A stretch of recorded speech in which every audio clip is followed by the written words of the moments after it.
Spoken tutorial ਦੇ meat ਦਾ ਗਿੰਪ ਵਿੱਚ ਤੁਹਾਡਾ ਸਵਾਗਤ ਹੈ। ਇਸ ਦੀ ਰਿਕਾਰਡਿੰਗ ਰਾਲਫ ਸਟਾਈਨਰਡ ਨੇ ਬ੍ਰੀਮਨ ਨਾਰਦਰਨ ਜਰਮਨੀ ਵਿੱਚ ਕੀਤੀ ਹੈ। ਸ਼ੁਰੂ ਵਿੱਚ ਮੈਂ ਉਹ ਕੰਮ ਕਰਾਂਗੀ ਜੋ ਮੈਂ ਹਮੇਸ਼ਾ ਦੱਸਣਾ ਭੁੱਲ ਜਾਂਦੀ ਹਾਂ। ਮੈਂ ਹਮੇਸ਼ਾ ਇਮੇਜ ਨੂੰ ਕੁਝ ਵੀ ਕਰਨ ਤੋਂ ਪਹਿਲਾਂ ਇਸ ਨੂੰ ਸੇਵ ਕਰਨਾ ਭੁੱਲ ਜਾਂਦੀ ਹਾਂ।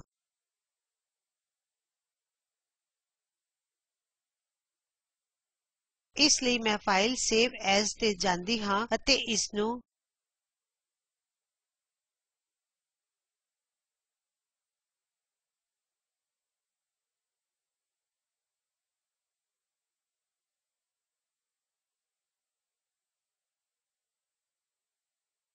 comic.xcf ਦੇ ਤੌਰ ਤੇ ਸੇਵ ਕਰਦੀ ਹਾਂ। xcf ਗਿੰਪ ਦਾ ਨੇਟਿਵ ਫਾਈਲ ਫਾਰਮੈਟ ਹੈ ਤੇ ਇਹ ਫਾਈਲ ਵਿੱਚ ਸਾਰੀ ਲੇਅਰਸ ਇਨਫੋਰਮੇਸ਼ਨ ਰੱਖਦਾ ਹੈ। ਜੇ ਤੁਸੀਂ ਇਸ ਨਾਲ ਅੱਗੇ ਹੋਰ ਕੰਮ ਕਰਨਾ ਚਾਹੁੰਦੇ ਹੋ ਤਾਂ ਗਿੰਪ ਵਿੱਚ ਕਦੇ ਵੀ ਜਪੀਈਜੀ ਜਾਂ ਟਿਫ ਜਾਂ ਕਿਸੇ ਹੋਰ ਰੂਪ ਵਿੱਚ ਸੇਵ ਨਾ ਕਰੋ। ਤੁਸੀਂ ਇੱਥੇ ਜਿਸ ਫਾਰਮੈਟ ਤੇ ਚਾਹੋ ਲੈ ਜਾ ਸਕਦੇ ਹੋ ਪਰ ਕਿਸੇ ਵੀ ਚੀਜ਼ ਨਾਲ ਜੇ ਤੁਸੀਂ ਅੱਗੇ ਕੰਮ ਕਰਨਾ ਚਾਹੁੰਦੇ ਹੋ xcf ਦੀ ਵਰਤੋਂ ਕਰੋ।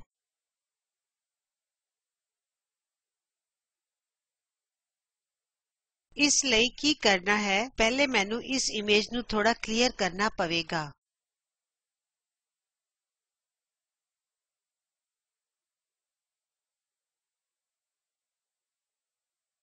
ਇੱਥੇ ਦੋ ਮੁਸ਼ਕਿਲਾਂ ਹਨ। ਪਹਿਲਾ ਮੇਰੇ ਪਿੱਛੇ ਲੜਕਾ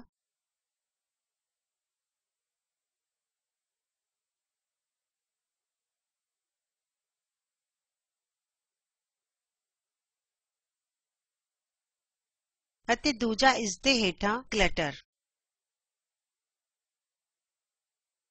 ਇਹ ਬੁੱਤ ਇੱਥੇ ਬਹੁਤ ਚੰਗੀ ਤਰ੍ਹਾਂ ਰੱਖਿਆ ਹੈ। ਮੇਰੇ ਖਿਆਲ ਚ ਇਹ ਇਮੇਜ ਦਾ ਕਾਰਨਰ ਪੁਆਇੰਟ ਹੈ। ਇਸ ਲਈ ਪਹਿਲੇ ਮੈਨੂੰ ਇੱਥੇ ਇਹ ਸਟੱਫ ਪਰੇ ਲੈ ਜਾਣ ਦਿਉ। ਮੈਂ ਇਮੇਜ ਨੂੰ ਜ਼ੂਮ ਕਰਦੀ ਹਾਂ ਅਤੇ ਪੈਨ ਟੂਲ ਸਲੈਕਟ ਕਰਦੀ ਹਾਂ।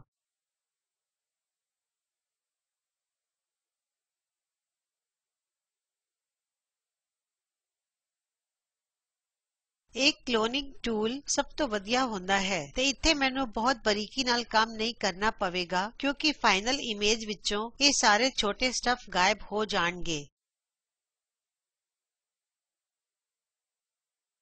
ਇਸ ਲਈ ਮੈਂ ਕਲੋਨ ਟੂਲ ਸਲੈਕਟ ਕਰਦੀ ਹਾਂ ਅਤੇ ਪੈਨ ਦਾ ਸਾਈਜ਼ ਬਦਲਦੀ ਹਾਂ। ਹੁਣ ਮੈਂ ਕੰਟਰੋਲ ਪ੍ਰੈਸ ਕਰਕੇ ਸ਼ੁਰੂਆਤੀ ਪੁਆਇੰਟ ਲੈਣ ਲਈ ਕਲਿਕ ਕਰਦੀ ਹਾਂ ਅਤੇ ਪੇਂਟ ਕਰਨਾ ਸ਼ੁਰੂ ਕਰਦੀ ਹਾਂ। ਪਰ ਉਹ ਸ਼ੁਰੂ ਕਰਨ ਤੋਂ ਪਹਿਲਾਂ ਓਵਰਲੇ ਮੋਡ ਤੋਂ ਨਾਰਮਲ ਮੋਡ ਬਦਲਦੀ ਹਾਂ ਓਪੈਸਿਟੀ 100 ਅਤੇ ਆਓ ਹੁਣ ਪੇਂਟ ਕਰਨਾ ਸ਼ੁਰੂ ਕਰੀਏ।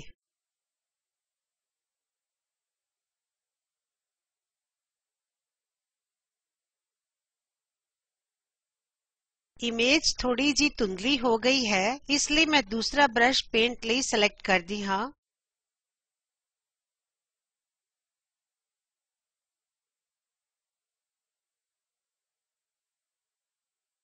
ਹੁਣ ਇੱਥੇ ਮੈਂ ਬਾਰਡਰ ਤੇ ਜਾਂਦੀ ਹਾਂ ਅਤੇ ਪੇਂਟ ਕਰਦੀ ਹਾਂ।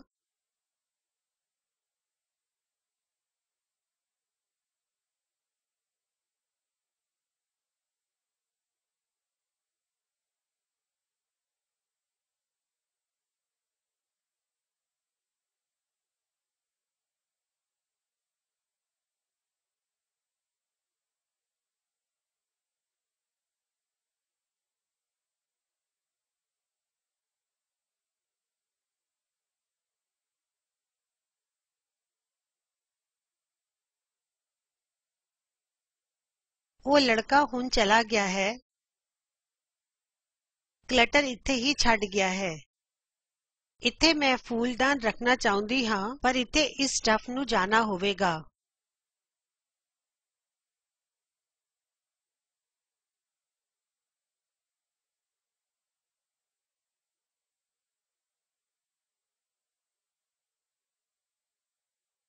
ਇੱਕ ਪਲ ਵਿੱਚ ਮੈਂ ਫੁੱਲਦਾਨ ਦੇ ਇਸ ਬਾਰਡਰ ਦੀ ਸੰਭਾਲ ਕਰ ਲਵਾਂਗੀ।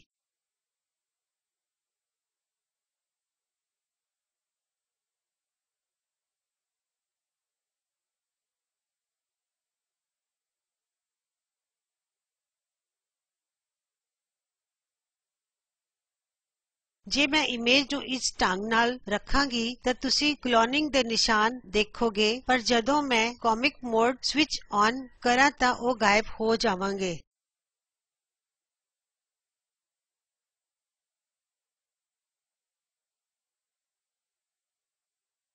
ਆਓ ਇੱਥੇ ਫੁੱਲਦਾਨ ਬਾਰੇ ਕੁਝ ਕਰੀਏ।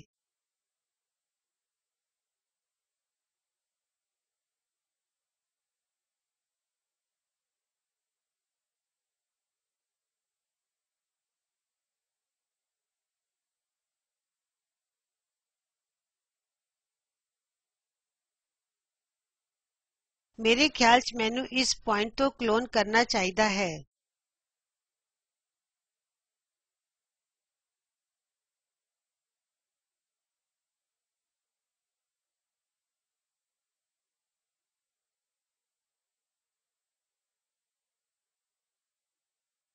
ਇਹ ਇਸ ਜ਼ੂਮ ਸਟੈਪ ਵਿੱਚ ਬਹੁਤਾ ਠੀਕ ਨਹੀਂ ਲੱਗਦਾ, ਪਰ ਮੇਰੇ ਖਿਆਲ ਚ ਇਹ ਕੰਮ ਕਰੇਗਾ। ਕਾਮਿਕ ਇਮੇਜ ਵਿੱਚ ਬੁਨਿਆਦੀ ਤੌਰ ਤੇ 3 ਹਿੱਸੇ ਹਨ। ਪਹਿਲਾ ਉੱਥੇ ਬਲੈਕ ਪੈਚਿਸ ਹਨ ਜਾਂ ਡਾਰਕ ਪੈਚਿਸ ਹਨ ਜਿਨ੍ਹਾਂ ਦਾ ਕੋਈ ਰੰਗ ਨਹੀਂ ਹੈ, ਜੋ ਇਮੇਜ ਨੂੰ ਇੱਕ ਢਾਂਚਾ ਦਿੰਦੇ ਹਨ। ਫਿਰ ਉੱਥੇ ਲਾਈਨਾਂ ਹਨ ਜੋ ਇਮੇਜ ਦਾ ਰੂਪ ਅਤੇ ਆਈਟਮਸ ਦੱਸਦੀਆਂ ਹਨ। ਅਤੇ ਫਿਰ ਉੱਥੇ ਕਲਰ ਹੈ ਤੇ ਟਿਊਟੋਰੀਅਲ ਦੀ ਤਰ੍ਹਾਂ ਅਸੀਂ ਪੈਚਿਸ ਤੋਂ ਸ਼ੁਰੂ ਕਰਾਂਗੇ। ਅਤੇ ਉਸ ਲਈ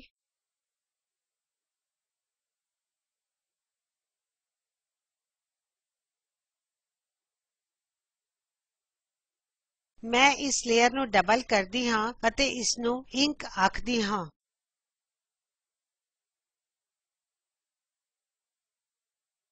ਮੈਂ ਥ੍ਰੈਸ਼ੋਲਡ ਟੂਲ ਸਿਲੈਕਟ ਕਰਦੀ ਹਾਂ ਤੇ ਇਮੇਜ ਤੇ ਕਲਿਕ ਕਰਦੀ ਹਾਂ ਅਤੇ ਇਨਫੋ ਵਿੰਡੋ ਨੂੰ ਇਮੇਜ ਵਿੱਚ ਪੁੱਲ ਕਰਦੀ ਹਾਂ।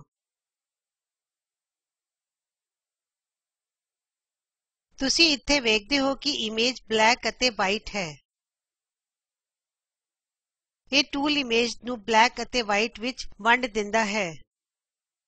ਜੇ ਉਸ ਪਲ ਪਿਕਸਲ 82 ਤੋਂ ਹਲਕਾ ਹੈ ਤਾਂ ਰੈੱਡ, ਗ੍ਰੀਨ ਅਤੇ ਬਲੂ ਦੇ ਜੋੜ ਦੀ ਐਵਰੇਜ ਵੈਲਯੂ ਵਾਈਟ ਹੈ।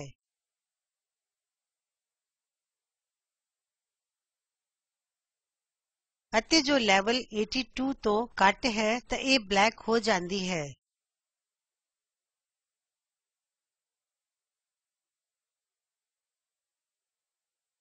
ਹੁਣ ਇੱਥੇ ਸਾਡੇ ਸਾਹਮਣੇ ਪਹਿਲੀ ਮੁਸ਼ਕਲ ਆਉਂਦੀ ਹੈ। ਜਦੋਂ ਮੈਂ ਇਸ ਸਲਾਈਡਰ ਨੂੰ ਆਸੇ ਪਾਸੇ ਡਰਾ ਕਰਦੀ ਹਾਂ ਤਾਂ ਨਤੀਜਾ ਬਹੁਤ ਡਾਰਕ ਹੁੰਦਾ ਹੈ। ਇਹ 129 ਦੀ ਵੈਲਯੂ ਮੇਰੇ ਚਿਹਰੇ ਦੀ ਖੱਬੀ ਸਾਈਡ, ਮੋਢੇ ਅਤੇ ਸਟੈਚੂ ਲਈ ਕਾਫੀ ਠੀਕ ਹੋਵੇਗੀ।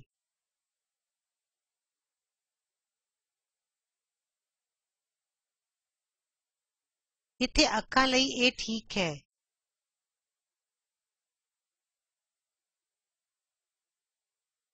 ਅਤੇ ਇਹ ਦੂਜੀ ਅੱਖ ਲਈ।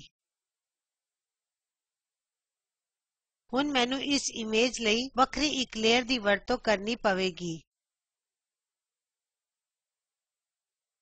ਇਸ ਲਈ ਆਓ ਲਾਈਟਰ ਸਾਈਡ ਤੋਂ ਸ਼ੁਰੂ ਕਰੀਏ, ਜਿਵੇਂ ਇੱਥੇ ਅਸੀਂ ਵਾਪਸ ਇਮੇਜ ਵਿੱਚ 100% ਤੱਕ ਜਾਈਏ।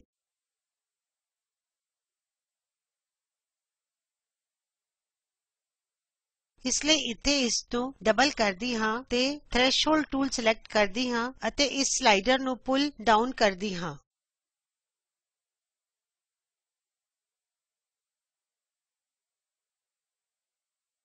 ਪਰ ਇਸ ਤੋਂ ਪਹਿਲਾਂ ਮੈਨੂੰ ਟਾਪ ਲੇਅਰ ਅਦ੍ਰਿਸ਼ ਕਰਨੀ ਪਵੇਗੀ।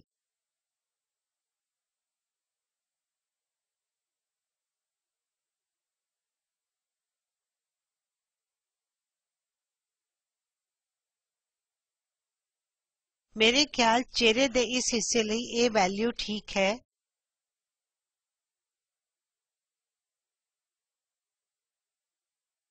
ਮੈਂ ਇਸ ਲੇਅਰ ਦੀ ਇੱਕ ਕਾਪੀ ਬਣਾਉਂਦੀ ਹਾਂ ਤੇ ਇਸ ਨੂੰ ਵਿਜ਼ਿਬਲ ਕਰਦੀ ਹਾਂ ਅਤੇ ਹੁਣ ਮੈਂ ਇਸ ਲੇਅਰ ਤੇ ਕੰਮ ਕਰ ਰਹੀ ਹਾਂ।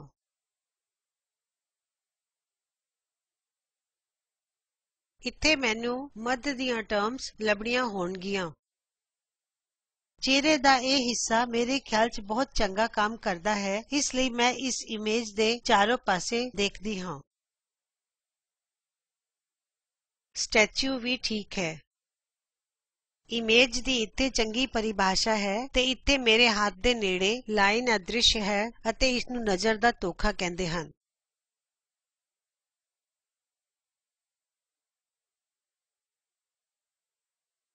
ਮੇਰੇ ਖਿਆਲ 'ਚ ਇਹ ਠੀਕ ਹੈ ਅਤੇ ਇਹ ਇਮੇਜ ਵਿੱਚ ਹੋਣੀ ਚਾਹੀਦੀ ਹੈ।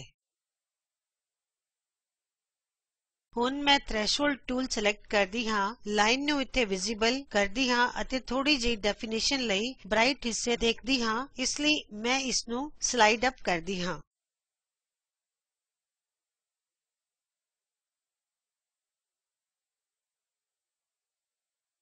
ਇਹ ਜ਼ਿਆਦਾ ਠੀਕ ਲੱਗਦਾ ਹੈ।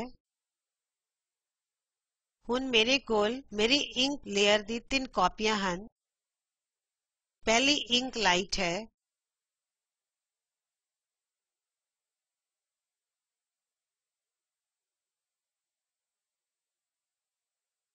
ਟਾਪ ਲੇਅਰ ਇੰਕ ਡਾਰਕ ਹੈ ਅਤੇ ਆਓ ਮਿਡਲ ਲੇਅਰ ਨੂੰ ਸਿੰਪਲੀ ਇੰਕ ਦਾ ਨਾਮ ਦਈਏ। ਆਓ ਹੁਣ ਤਿੰਨੋਂ ਲੇਅਰਸ ਨੂੰ ਵੇਖੀਏ। ਇਹਨਾਂ ਤਿੰਨਾਂ ਵਿੱਚੋਂ ਕਿਹੜੀ ਲੇਅਰ ਦੀ ਵਰਤੋਂ ਸਭ ਤੋਂ ਜ਼ਿਆਦਾ ਕਰਨੀ ਹੈ। ਮੇਰੇ ਖਿਆਲ 'ਚ ਇੰਕ ਲੇਅਰ ਇੱਕ ਚੰਗਾ ਆਧਾਰ ਹੈ ਕਿਉਂਕਿ ਇਹ ਬਹੁਤ ਲਾਈਟ ਹੈ ਅਤੇ ਇਹ ਬਹੁਤ ਡਾਰਕ ਹੈ।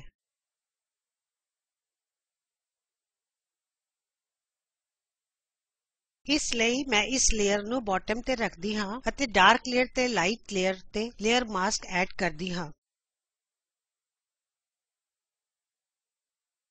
ਮੈਂ ਬਲੈਕ ਵਿੱਚ ਇੱਕ ਲੇਅਰ ਮਾਸਕ ਐਡ ਕਰਦੀ ਹਾਂ ਜੋ ਪੂਰਾ ਪਾਰਦਰਸ਼ੀ ਹੈ। ਇਸ ਲਈ ਇੱਥੇ ਹਰ ਚੀਜ਼ ਅਦ੍ਰਿਸ਼ ਹੋ ਜਾਂਦੀ ਹੈ।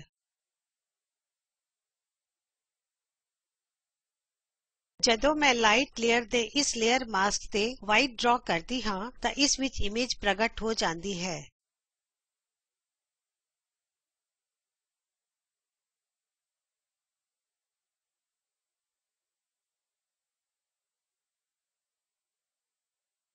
ਇਸ ਲਈ ਮੈਂ ਇੱਥੇ ਨਾਰਮਲ ਮੋਡ ਅਤੇ 100% ਓਪੈਸਿਟੀ ਦੇ ਨਾਲ ਬ੍ਰਸ਼ ਟੂਲ ਸਿਲੈਕਟ ਕਰਦੀ ਹਾਂ।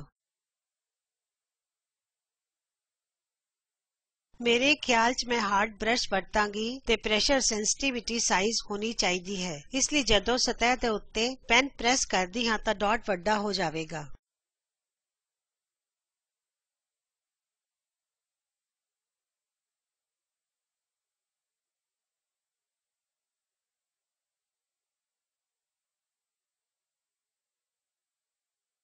ਮੇਰਾ ਫੋਰਗਰਾਉਂਡ ਕਲਰ ਵਾਈਟ ਹੈ। ਆਓ ਹੁਣ ਸ਼ੁਰੂ ਕਰੀਏ। ਮੇਰੇ ਖਿਆਲ 'ਚ ਚਿਹਰੇ ਦਾ ਲੈਫਟ ਹਿੱਸਾ ਬ੍ਰਾਈਟ ਹੋਣਾ ਚਾਹੀਦਾ ਹੈ। ਮੈਂ ਇਮੇਜ ਨੂੰ ਜ਼ੂਮ ਕਰਨ ਲਈ 1 ਪ੍ਰੈਸ ਕਰਦੀ ਹਾਂ। ਮੇਰੇ ਖਿਆਲ 'ਚ ਇਹ ਬ੍ਰਸ਼ ਬਹੁਤ ਛੋਟਾ ਹੈ, ਇਸ ਲਈ ਮੈਂ ਇਸ ਨੂੰ ਥੋੜਾ ਸਕੇਲ ਅਪ ਕਰਦੀ ਹਾਂ।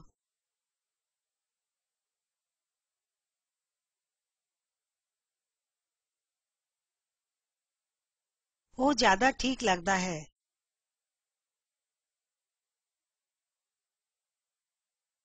ਪਰ ਸ਼ਾਇਦ ਇਹ ਬਹੁਤ ਬ੍ਰਾਈਟ ਹੈ। ਇਹ ਜਾਂ ਬਲੈਕ ਜਾਂ ਵਾਈਟ ਹੋਣਾ ਚਾਹੀਦਾ ਹੈ।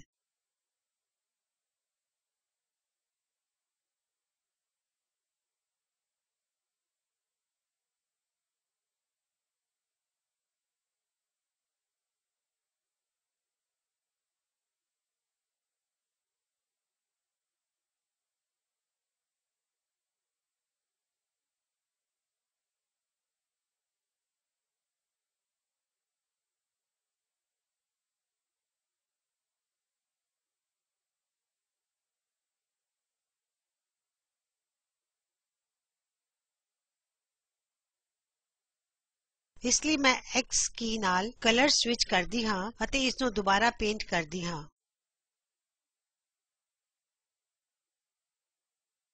ਪਰ ਮੇਰੇ ਖਿਆਲ 'ਚ ਮੈਂ ਇਸ ਨੂੰ ਇੱਥੇ ਛੱਡ ਸਕਦੀ ਹਾਂ ਅਤੇ ਇਸ ਉੱਤੇ ਅਗਲੀ ਲੇਅਰ ਰੱਖਦੀ ਹਾਂ।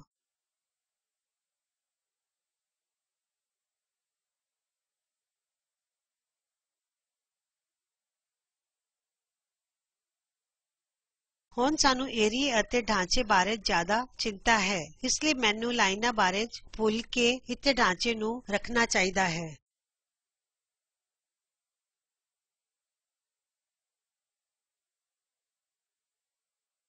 ਬਸ ਸਿੰਪਲੀ ਇਸ ਨੂੰ ਇਸੀ ਤਰ੍ਹਾਂ ਛੱਡ ਦਿਓ।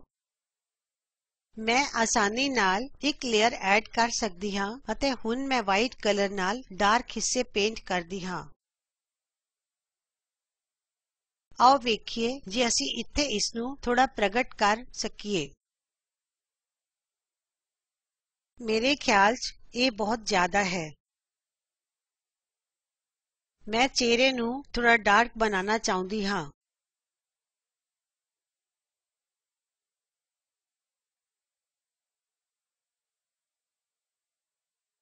ਅਤੇ ਇੱਥੇ ਵੀ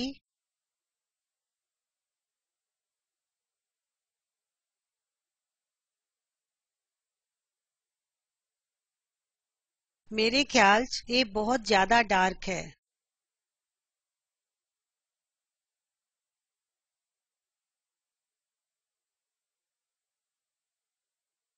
ਇੱਥੇ ਅਜੇ ਵੀ ਕੁਝ ਕੰਮ ਕਰਨ ਵਾਲਾ ਰਹਿੰਦਾ ਹੈ, ਪਰ ਮੈਂ ਇਸ ਨੂੰ ਇੱਥੇ ਹੀ ਛੱਡ ਦਿਆਂਗੀ ਤੇ ਇਸ ਨੂੰ ਲਾਈਨਜ਼ ਨਾਲ ਅਗਲਾ ਸਟੈਪ ਕਰਨ ਤੋਂ ਬਾਅਦ ਵੇਖਾਂਗੀ ਅਤੇ ਫਿਰ ਮੈਂ ਇੱਥੇ ਐਡਜਸਟ ਕਰ ਸਕਦੀ ਹਾਂ।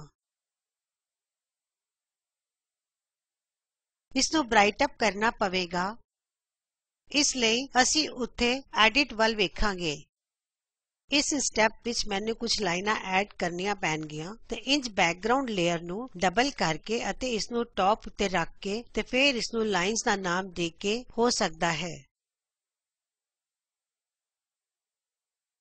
ਲਾਈਨਾਂ ਵੱਖ-ਵੱਖ ਕਲਰਸ ਦੇ ਵਿਚਕਾਰਲੇ ਕਿਨਾਰੇ ਹਨ। ਹੁਣ ਮੈਂ ਫਿਲਟਰਸ ਤੇ ਜਾਂਦੀ ਹਾਂ, ਫਿਰ ਸਾਡੇ ਕੋਲ ਐਜ ਡਿਟੈਕਟ ਹੈ ਅਤੇ ਇੱਥੇ ਮੇਰੇ ਕੋਲ ਗੌਸੀਅਨ ਐਜ ਡਿਟੈਕਟ ਦਾ ਫਰਕ ਹੈ।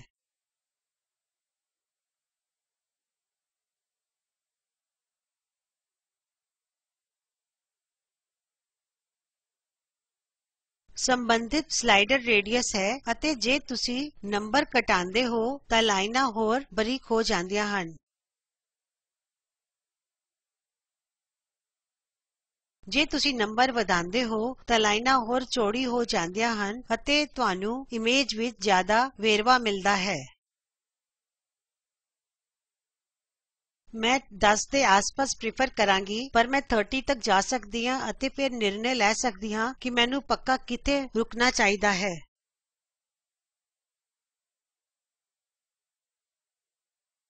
ਜਦੋਂ ਮੈਂ 30 ਤੇ ਜਾਂਦੀ ਹਾਂ ਤੇ ਮੈਨੂੰ ਐਜਿਸ ਨਹੀਂ ਪਰ ਏਰੀਆਜ਼ ਮਿਲਦੇ ਹਨ ਅਤੇ ਇੱਥੇ ਇਸ ਨੂੰ 12 ਦੇਵਾਂਗੀ।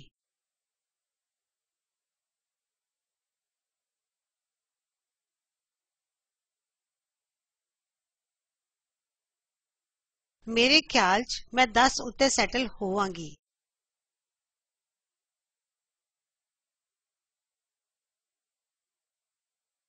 ਮੈਂ ਇਸ ਲੇਅਰ ਦੇ ਲੇਅਰ ਮੋਡ ਨੂੰ ਮਲਟੀਪਲਾਈ ਤੇ ਸੈਟ ਕਰਦੀ ਹਾਂ ਅਤੇ ਕਲਰ ਰਾਈਜ਼ਿੰਗ ਲਈ ਮੈਨੂੰ ਬਾਅਦ ਵਿੱਚ ਇਮੇਜ ਵਿੱਚ ਵਾਈਟ ਨੂੰ ਘਟਾਉਣ ਦੀ ਜ਼ਰੂਰਤ ਹੋਵੇਗੀ।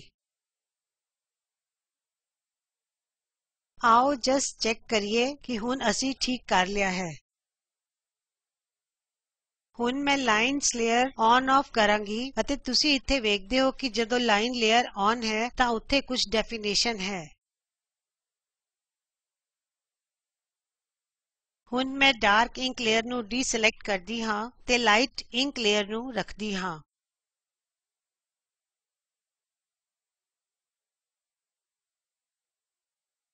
ਉਹ ਢਾਂਚਾ ਜੋ ਮੈਂ ਆਪਣੀ ਡਾਰਕ ਇੰਕ ਨਾਲ ਵਿੱਚ ਚਾਹੁੰਦੀ ਸੀ ਉਹ ਲਾਈਨਜ਼ ਲੇਅਰ ਵਿੱਚ ਵਿਜ਼ਿਬਲ ਹੈ। ਇਸ ਲਈ ਮੈਂ ਡਾਰਕ ਇੰਕ ਲੇਅਰ ਨੂੰ ਸਵਿਚਡ ਆਫ ਛੱਡ ਦਿੰਦੀ ਹਾਂ।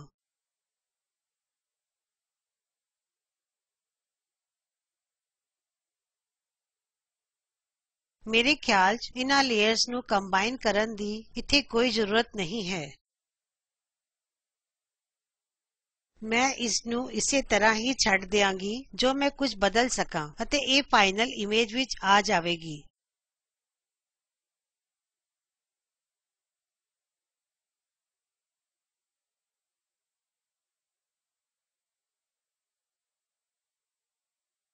ਅਗਲਾ ਸਟੈਪ ਜਿਸ ਤਰ੍ਹਾਂ ਮੈਂ ਦੱਸਿਆ ਸੀ, ਮੈਨੂੰ ਇੱਥੇ ਵਾਈਟ ਚੈਨਲ ਘਟਾਉਣਾ ਹੋਵੇਗਾ।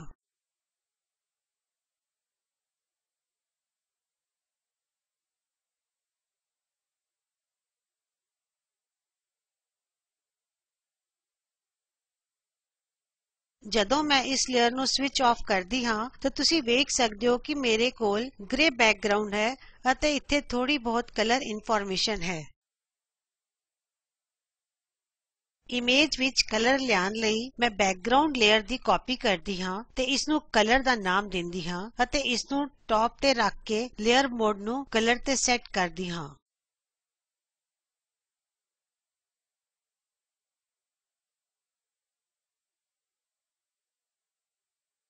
ਪਰ ਇਹ ਚੰਗਾ ਨਹੀਂ ਦਿਖਦਾ, ਇਸ ਲਈ ਮੈਨੂੰ ਮੋਡ ਬਦਲਣਾ ਚਾਹੀਦਾ ਹੈ। ਇਮੇਜ ਵਿੱਚ ਇੱਥੇ ਥੋੜਾ ਬਹੁਤ ਕਲਰ ਹੈ, ਪਰ ਮੈਂ ਜ਼ਿਆਦਾ ਸੈਚੂਰੇਸ਼ਨ ਚਾਹੁੰਦੀ ਹਾਂ, ਇਸ ਲਈ ਮੈਂ ਫਿਰ ਤੋਂ ਬੈਕਗ੍ਰਾਉਂਡ ਲੇਅਰ ਦੀ ਇੱਕ ਕਾਪੀ ਬਣਾਉਂਦੀ ਹਾਂ ਤੇ ਇਸ ਨੂੰ ਸੈਚੂਰੇਸ਼ਨ ਦਾ ਨਾਮ ਦਿੰਦੀ ਹਾਂ। ਮੈਂ ਲੇਅਰ ਮੋਡ ਨੂੰ ਸੈਚੂਰੇਸ਼ਨ ਤੇ ਸੈਟ ਕਰਦੀ ਹਾਂ। ਮੇਰੇ ਖਿਆਲ ਸੈਚੂਰੇਸ਼ਨ ਮੋਡ ਪਹਿਲਾਂ ਹੀ ਕੰਮ ਕਰਦਾ ਹੈ ਅਤੇ ਇਸ ਦੇ ਇਫੈਕਟਸ ਬਹੁਤ ਚੰਗੇ ਹਨ। ਕਲਰ ਵਿੱਚ ਹੋਰ ਜ਼ਿਆਦਾ ਫਲੈਟਨੈਸ ਚਾਹੀਦੀ ਹੈ ਤੇ ਹੱਥ ਕਾਮਿਕ ਨਹੀਂ ਦਿਖ ਰਿਹਾ। ਮੈਂ ਇਹ ਦੇਖਾਂਗੀ ਕਿ ਇਹ ਕਿੱਥੇ ਆਉਂਦਾ ਹੈ। ਇਸ ਲਈ ਹੁਣ ਮੈਂ ਇਸ ਸਲਾਈਡਰ ਨਾਲ ਛੇੜਛਾੜ ਕਰਨੀ ਸ਼ੁਰੂ ਕਰ ਸਕਦੀ ਹਾਂ।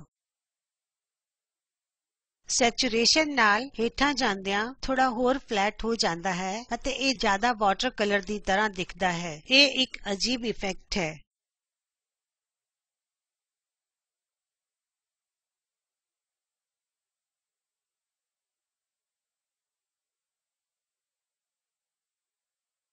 ਹੁਣ ਮੈਂ ਲੇਅਰਸ ਨਾਲ ਛੇੜਛਾੜ ਸ਼ੁਰੂ ਕਰ ਸਕਦੀ ਹਾਂ। ਹੁਣ ਮੈਂ ਲਾਈਨਜ਼ ਲੇਅਰ ਸਵਿਚ ਆਫ ਕਰਦੀ ਹਾਂ ਤੇ ਤੁਸੀਂ ਵੇਖਦੇ ਹੋ ਕਿ ਇਹ ਇਫੈਕਟ ਲਾਈਨਜ਼ ਤੋਂ ਨਹੀਂ ਪਰ ਕਲਰ ਅਤੇ ਸੈਚੂਰੇਸ਼ਨ ਤੋਂ ਹੈ।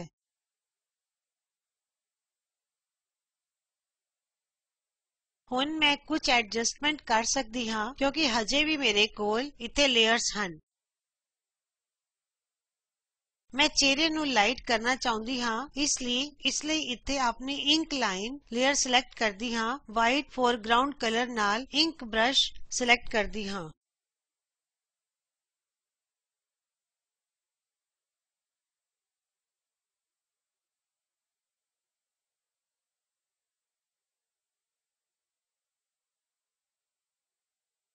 ਮੈਂ ਇਮੇਜ ਨੂੰ ਜ਼ੂਮ ਕਰਦੀ ਹਾਂ। ਬ੍ਰਸ਼ ਦਾ ਸਾਈਜ਼ ਘੱਟ ਕਰਨਾ ਹੈ ਤਾਂ ਇਸ ਨੂੰ ਥੋੜਾ ਸਕੇਲ ਕਰਦੀ ਹਾਂ ਅਤੇ ਹੁਣ ਮੈਂ ਇੱਥੇ ਅੱਖ ਪੇਂਟ ਕਰਨੀ ਸ਼ੁਰੂ ਕਰਦੀ ਹਾਂ।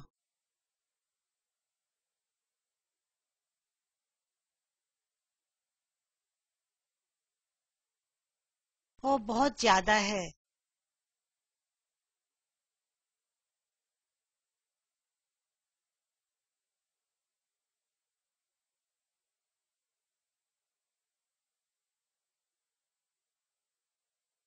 ਇਹ ਜ਼ਿਆਦਾ ਠੀਕ ਲੱਗਦਾ ਹੈ। ਹੁਣ ਮੈਂ ਇਹ ਹਿੱਸਾ ਪੇਂਟ ਕਰਦੀ ਹਾਂ। ਇਹ ਬਹੁਤ ਜ਼ਿਆਦਾ ਹੈ। ਤੁਸੀਂ ਕਲਪਨਾ ਕਰ ਸਕਦੇ ਹੋ ਕਿ ਇੱਥੇ ਇਹਨਾਂ ਏਰੀਆਜ਼ ਨੂੰ ਬਦਲ ਕੇ ਇਸ ਇਮੇਜ ਵਿੱਚ ਤੁਸੀਂ ਬਹੁਤ ਸਾਰੇ ਸੁਧਾਰ ਕਰ ਸਕਦੇ ਹੋ।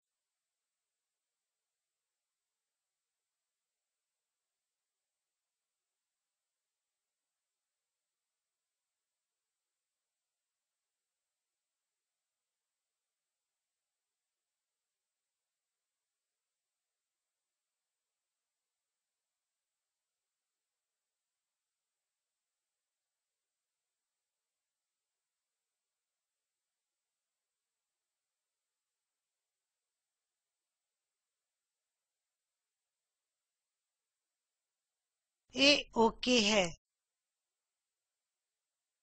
ਇੱਥੇ ਤੁਸੀਂ ਬਹੁਤ ਸਾਰੇ ਬਦਲਾਵ ਕਰ ਸਕਦੇ ਹੋ ਅਤੇ ਮੈਂ ਨਹੀਂ ਜਾਣਦੀ ਕਿ ਮੈਂ ਠੀਕ ਰਸਤੇ ਤੇ ਹਾਂ। ਪਰ ਹੁਣ ਤੱਕ ਇਹ ਮੈਨੂੰ ਚੰਗਾ ਲੱਗਦਾ ਹੈ। ਆਓ ਵੇਖੀਏ ਅਸੀਂ ਹੋਰ ਕੀ ਕਰ ਸਕਦੇ ਹਾਂ। ਪਹਿਲੀ ਚੀਜ਼ ਹੈ ਅਸੀਂ ਲਾਈਨਜ਼ ਦੀ ਬਜਾਏ ਹੋਰ ਵੱਖ ਲੇਅਰਸ ਦੀ ਵਰਤੋਂ ਕਰ ਸਕਦੇ ਹਾਂ। ਇਸ ਲਈ ਮੈਂ ਲਾਈਨ ਸਵਿਚ ਆਫ ਕਰਦੀ ਹਾਂ ਅਤੇ ਮੈਨੂੰ ਬਹੁਤ ਹੀ ਅਜੀਬ ਰੰਗ ਮਿਲਦੇ ਹਨ, ਕਿਉਂਕਿ ਹੁਣ ਫੇਰ ਤੋਂ ਮੇਰੇ ਕੋਲ ਵਾਈਟ ਬੈਕਗ੍ਰਾਉਂਡ ਹੈ। ਇਸ ਲਈ ਇੱਥੇ ਇੱਕ ਹੋਰ ਲੇਅਰ ਐਡ ਕਰੋ ਤੇ ਇਸ ਨੂੰ ਵਾਈਟ ਤੇ ਸੈਟ ਕਰੋ ਅਤੇ ਮਲਟੀਪਲਾਈ ਮੋਡ ਦੀ ਵਰਤੋਂ ਕਰੋ ਤੇ ਇਸ ਨੂੰ 240 ਗ੍ਰੇ ਨਾਲ ਭਰ ਦਿਓ।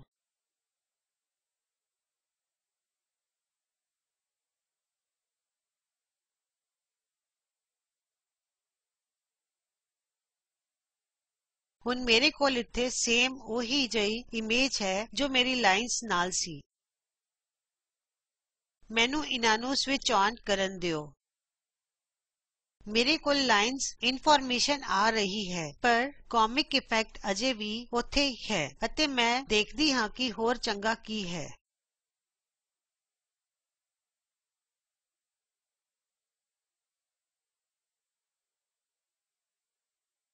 ਆਓ ਕੁਝ ਵੱਖ ਟ੍ਰਿਕਸ ਦੀ ਕੋਸ਼ਿਸ਼ ਕਰੀਏ।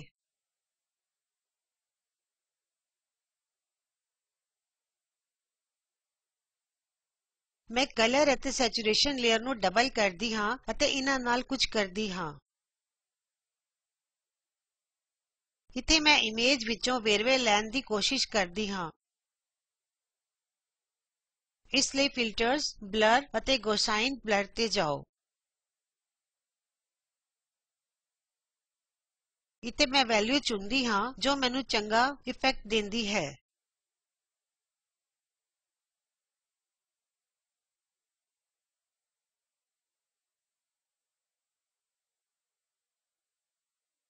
ਤੁਸੀਂ ਵੇਖਦੇ ਹੋ ਕਿ ਕਲਰ ਥੋੜਾ ਸਮੂਥ ਹੋ ਗਿਆ ਹੈ।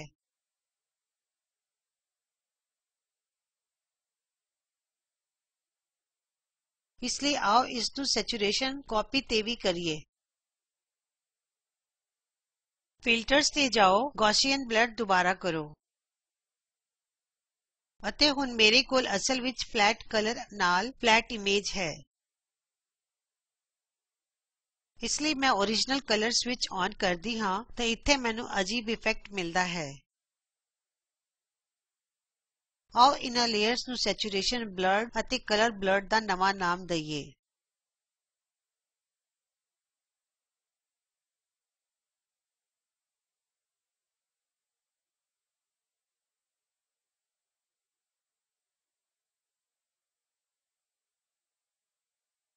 ਜੇ ਮੈਂ ਬਲਡ ਸੈਚੂਰੇਸ਼ਨ ਨੂੰ ਅਨਬਲਰਡ ਕਲਰ ਨਾਲ ਮਿਲਾਵਾਂ ਮੈਨੂੰ ਇੱਥੇ ਕੁਝ ਕਲਰਸ ਮਿਲਦੇ ਹਨ ਜੋ ਬਹੁਤ ਅਜੀਬ ਦਿਖਦੇ ਹਨ। ਮੈਨੂੰ ਇਹ ਚੰਗਾ ਲੱਗਦਾ ਜੇ ਇਹ ਇੱਥੇ ਖਾਸ ਕਰਕੇ ਨੱਕ ਉੱਤੇ ਨਾ ਹੁੰਦਾ। ਇਸ ਲਈ ਵਾਪਸ ਇਸ ਨੂੰ ਸਵਿਚ ਔਨ ਕਰਦੀ ਹਾਂ ਤੇ ਮੈਨੂੰ ਇੱਥੇ ਇਹ ਇਫੈਕਟ ਮਿਲਦਾ ਹੈ। ਤੁਸੀਂ ਸੋਚ ਸਕਦੇ ਹੋ ਕਿ ਜੇ ਤੁਸੀਂ ਬਲਰਿੰਗ ਘਟਾਓ ਤਾਂ ਤੁਹਾਨੂੰ ਸ਼ਾਰਪ ਵੇਰਵੇ ਮਿਲਦੇ ਹਨ। ਸੱਚ ਇਹ ਇੱਕ ਖੇਲ ਦਾ ਮੈਦਾਨ ਹੈ। ਇੱਥੇ ਤੁਹਾਡੇ ਕੋਲ ਬਹੁਤ ਸਾਰੀਆਂ ਸੰਭਾਵਨਾ ਹਨ ਜਿਸ ਤਰ੍ਹਾਂ ਇਹ ਕਿਵੇਂ ਕਰਨਾ ਹੈ, ਕੀ ਕਰਨਾ ਹੈ, ਇਸ ਨੂੰ ਠੀਕ ਕਰਨਾ ਹੈ। ਇਸ ਨੂੰ ਕਰਨਾ ਸੱਚ ਵਿੱਚ ਮਜ਼ੇਦਾਰ ਹੈ।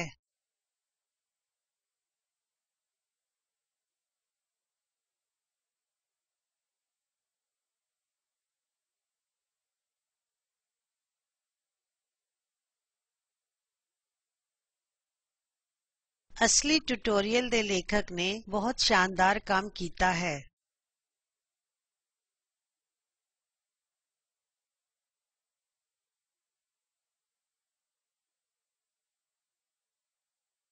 ਮੈਂ ਇਸ ਟਿਊਟੋਰੀਅਲ ਦੇ ਦੋਨੋ ਵਰਜ਼ਨਸ ਨਾਲ ਖੁਸ਼ ਨਹੀਂ ਹਾਂ। ਮੈਂ ਇੱਥੇ ਢਾਂਚਾ, ਟੂਲ, ਸਟੈਚੂ ਅਤੇ ਗਮਲੇ ਨੂੰ ਪਸੰਦ ਕਰਦੀ ਹਾਂ। ਮੈਂ ਹੱਥ ਦੇ ਨੇੜੇ ਅਤੇ ਚਿਹਰੇ ਦੇ ਸਾਰੇ ਵੇਰਵੇ ਨਹੀਂ ਪਸੰਦ ਕਰਦੀ। ਇਹ ਥੋੜੇ ਹੋਰ ਫਲੈਟ ਹੋਣੇ ਚਾਹੀਦੇ ਸੀ। ਬਲਰਡ ਔਨ ਵਿੱਚ ਮੈਂ ਚਿਹਰੇ ਦੇ ਵਿੱਚ ਅਤੇ ਹੱਥ ਦੇ ਨੇੜੇ ਵਾਲੇ ਵੇਰਵੇ ਪਸੰਦ ਕਰਦੀ ਹਾਂ ਪਰ ਮੈਂ ਫੁੱਲ ਪਸੰਦ ਨਹੀਂ ਕਰਦੀ ਜੋ ਪੂਰਾ ਬਲਰਡ ਹੋ ਗਿਆ ਹੈ।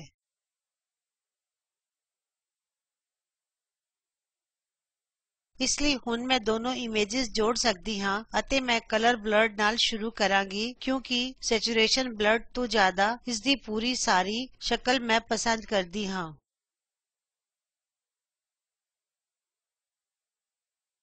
ਪਰ ਮੈਂ ਸਾਰੀ ਲੇਅਰ ਸਵਿਚ ਔਨ ਕਰਦੀ ਹਾਂ ਤੇ ਸੈਚੂਰੇਸ਼ਨ ਬਲਰਡ ਅਤੇ ਕਲਰ ਬਲਰਡ ਤੇ ਇੱਕ ਲੇਅਰ ਮਾਸਕ ਐਡ ਕਰਦੀ ਹਾਂ ਅਤੇ ਇੱਕ ਪੂਰੇ ਪਾਰਦਰਸ਼ੀ ਬਲੈਕ ਲੇਅਰ ਮਾਸਕ ਨੂੰ ਐਡ ਕਰਦੀ ਹਾਂ।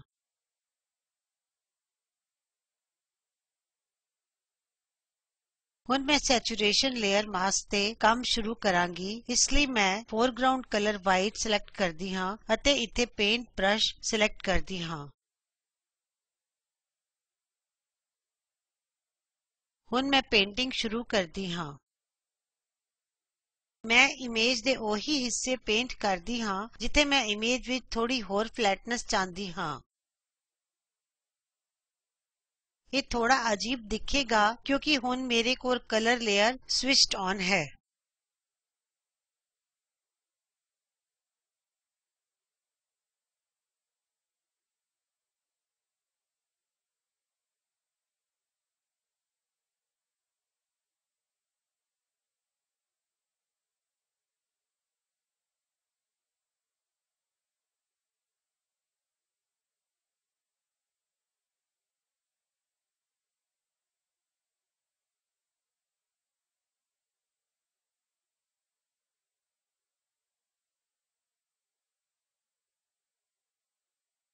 ਹੁਣ ਮੈਂ ਹਰ ਚੀਜ਼ ਸ਼ਿਫਟ ਕੰਟਰੋਲ A ਪ੍ਰੈਸ ਕਰਕੇ ਸਿਲੈਕਟ ਕਰਦੀ ਹਾਂ ਅਤੇ ਕੰਟਰੋਲ C ਨਾਲ ਕਾਪੀ ਕਰਦੀ ਹਾਂ, ਇਮੇਜ ਵਿੱਚ ਜਾਂਦੀ ਹਾਂ ਅਤੇ ਕੰਟਰੋਲ V ਪ੍ਰੈਸ ਕਰਦੀ ਹਾਂ। ਇਸ ਫਲੋਟਿੰਗ ਸਿਲੈਕਸ਼ਨ ਤੇ ਕਲਿਕ ਕਰਦੀ ਹਾਂ ਅਤੇ ਕੰਟਰੋਲ H ਨਾਲ ਜਾਂ ਐਂਕਰ ਲੇਅਰ ਨਾਲ ਇੱਥੇ ਆਪਣੀ ਕਾਪੀ ਲੈਂਦੀ ਹਾਂ।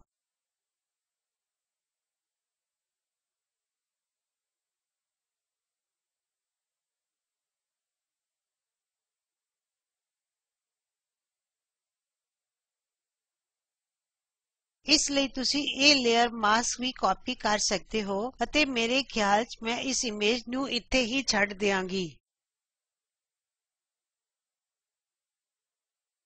ਮੇਰੇ ਖਿਆਲ ਚ ਇਹ ਬਹੁਤ ਵਧੀਆ ਉਦਾਹਰਨ ਹੈ ਅਤੇ ਅੰਤ ਵਿੱਚ ਮੈਂ ਇਸ ਸਲਾਈਡਰ ਨਾਲ ਕੁਝ ਛੇੜਛਾੜ ਕਰਾਂਗੀ।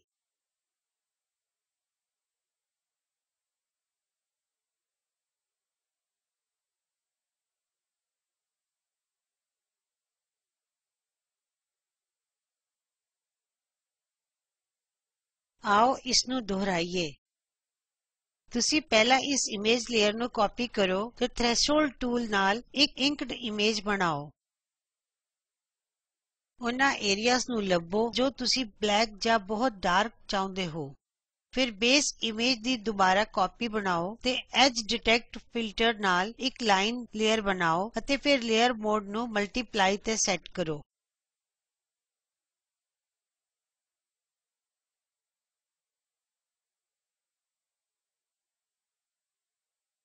ਇਸ ਲੇਅਰ ਵਿੱਚ ਤੁਸੀਂ ਲੈਵਲ ਟੂਲ ਨਾਲ ਵਾਈਟ ਨੂੰ ਤਕਰੀਬਨ 240 ਗ੍ਰੇ ਤੱਕ ਘਟਾਉਂਦੇ ਹੋ।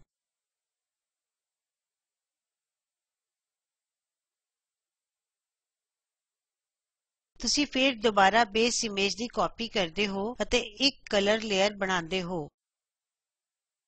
ਕਲਰ ਮੋਡ ਨੂੰ ਕਲਰ ਤੇ ਸੈਟ ਕਰੋ।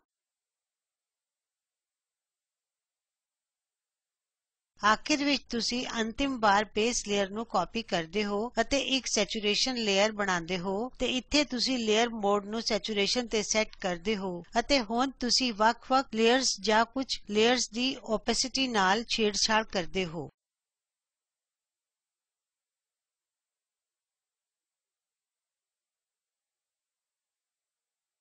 ਬਸ ਖਾਲੀ ਛੇੜਖਾਨੀ, ਨਤੀਜੇ ਮਿਲੇ ਜੁਲੇ ਹਨ ਪਰ ਕੁਝ ਹੈਰਾਨ ਕਰ ਦੇਣ ਵਾਲੇ ਹਨ।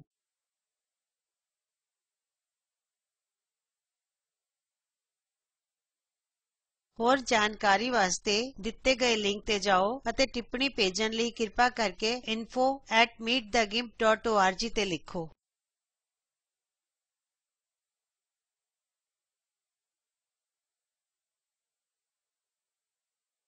ਪ੍ਰਤਿਭਾ ਥਾਪਰ ਦੁਆਰਾ ਲਿਖੀ ਗਈ ਸਕ੍ਰਿਪਟ ਦੀ ਡਬਿੰਗ ਕਿਰਨ ਸਪੋਕਨ ਟਿਊਟੋਰੀਅਲ ਪ੍ਰੋਜੈਕਟ ਵੱਲੋਂ ਕਰ ਰਹੀ ਹੈ।